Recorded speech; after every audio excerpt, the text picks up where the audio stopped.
Aspirants இன்னைக்கு நடந்த எக்ஸாம்லே 4த் ஷிஃப்ட்டான உங்களுக்கு தான் லைட்டா செஞ்சு விட்டுருக்காங்க.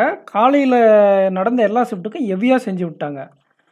பட் உங்களுக்கும் செய்க தான். இருந்தாலும் மத்த ஷிஃப்ட்ட கம்பேரேட்டிவ்லி உங்களுக்கு கொஞ்சம் அட்வான்டேஜ் இருந்திருக்கு. அது என்னன்னு சொல்லிட்டு குட் அட்டெம்ப்ட் பார்த்துடலாம். உங்களுக்கு ஆப்டிட்யூட் செக்ஷன்ல பொறுத்தவரை குவான்டிட்டிவ் ஆப்டிட்யூட் அப்படிங்கிறது கேட்டதுனால கொஞ்சம் லைட்டா அட்வான்டேஜ். காலையிலலாம் எங்க அட்டெண்ட் பண்றது, எத வச்சு நம்ம ஸ்கோர் பண்றதுன்னு ஒரு ஐடியாவே இல்லாம இருந்தாங்க. உங்களுக்கு ஒரு 3 மார்க் அல்வா மாரி இருந்திருக்கு. அது மட்டும் இல்லாம, உங்களுக்கு டிஐ, கேஸ்லெட், பார் கிராஃப் எல்லாம் 5, 5 மார்க் கேட்டிருக்காங்க. அண்ட் அரித்மெடிக் சம் ஒரு 10 கேட்டிருக்காங்க. இதிலிருந்து நீங்க ஒரு 12லிருந்து ஒரு 16 மார்க் வரையும் அட்டெண்ட் பண்ற மாதிரி உங்களுக்கு இருந்திருக்கு. காலையிலலாம் 8, 9, 10 அந்த மாரி பெருக்கி பெருக்கி போட்டிருந்தாங்க. பட் அங்கேயும் 10, 12 அட்டெண்ட் பண்ணவங்க இருந்திருக்காங்கன்றது தான் உண்ம.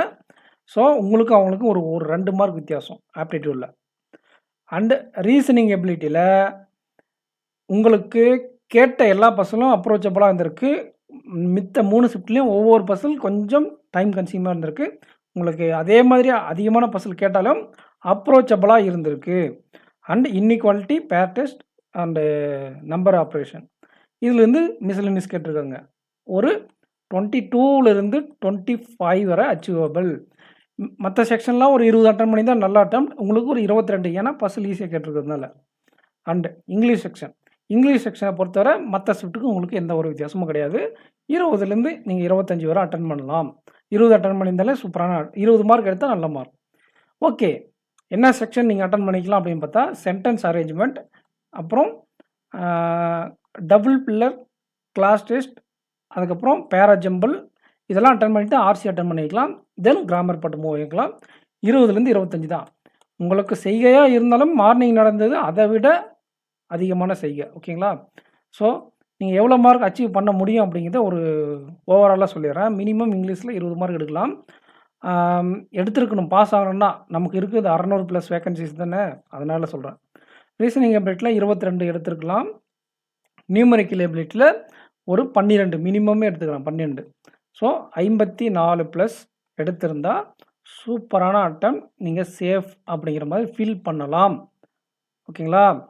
பட் ஆனால் ஒரு 48 ரேஞ்சில் இருக்குது உங்களோட அட்டெம்ப்ட். 45, 48 அந்த மாதிரி இருக்குன்னாலே நீங்கள் எக்ஸாம் சூப்பராக பண்ணியிருக்கீங்கன்னு அர்த்தம்.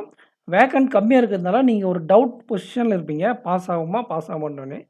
உங்களுக்கு ஒரு அட்வைஸ் என்னென்னா சிஏ மட்டும் நீங்கள் ப்ரிப்பேர் பண்ணிக்கோங்க. எப்படியும் எஸ்பிஐ, ஜேஏ நீங்கள் கிளியர் பண்ண நிறைய வாய்ப்பு இருக்குது கிளர்க்கில். அதே மாதிரி சென்ட்ரல் பேங்க் ஆஃப் இந்தியா சில பேர் அப்ளை பண்ணியிருப்பாங்க. அதுக்கான ஸ்ட்ராட்டஜி கீழே கொடுத்துருக்கேன், பார்த்துக்கோங்க. இந்த 2 எக்ஸாமும் நீங்கள் ப்ரிப்பேர் பண்ணிகிட்டே இருங்க. ஒருவேளை டக்குன்னு நீங்கள் பாஸ் பண்ணிட்டா உங்களுடைய ப்ரிப்பரேஷனை அங்கேருந்து டக்குன்னு நீங்கள் ஷிஃப்ட் பண்ணிக்கலாம். ஓகேங்களா? அப்போ நான் உங்களுக்கு தனியாக ஒரு 20 நாள் 15 நாள் டைம் இருக்குன்னா எப்படி நீங்கள் மேனேஜ் பண்ணிக்கலாம் அப்படிங்கிறது லோ அட்டெம்ப்ட் பண்ணி திடீர் பாஸ் ஆஸ்பிரண்ட்ஸ்க்கு நான் கொடுக்குறேன். சிஏ மட்டும் நீங்கள் ப்ரிப்பேர் பண்ணி வச்சுக்கோங்க. அதெல்லாம் பேங்கிங் நான் செப்பரேட் ஸ்ட்ராட்டஜி கொடுப்பேன். அதை நீங்களும் பாருங்கள். இந்த மாதிரி குட் அட்டெம்ப்ட் பண்ணியிருக்கீங்க நீங்களும் பாருங்கள். சிஏ மட்டும் டச்சிலே இருங்க. ஓகேங்களா? மற்றபடி பார்த்துக்கலாம். நம்ம இருக்கோம். கண்டிப்பாக நல்லா பண்ணலாம் மெயின்ஸ் எக்ஸாமும். Thank you aspirants. Next video meet பண்ணலாம். தேங்க்யூ.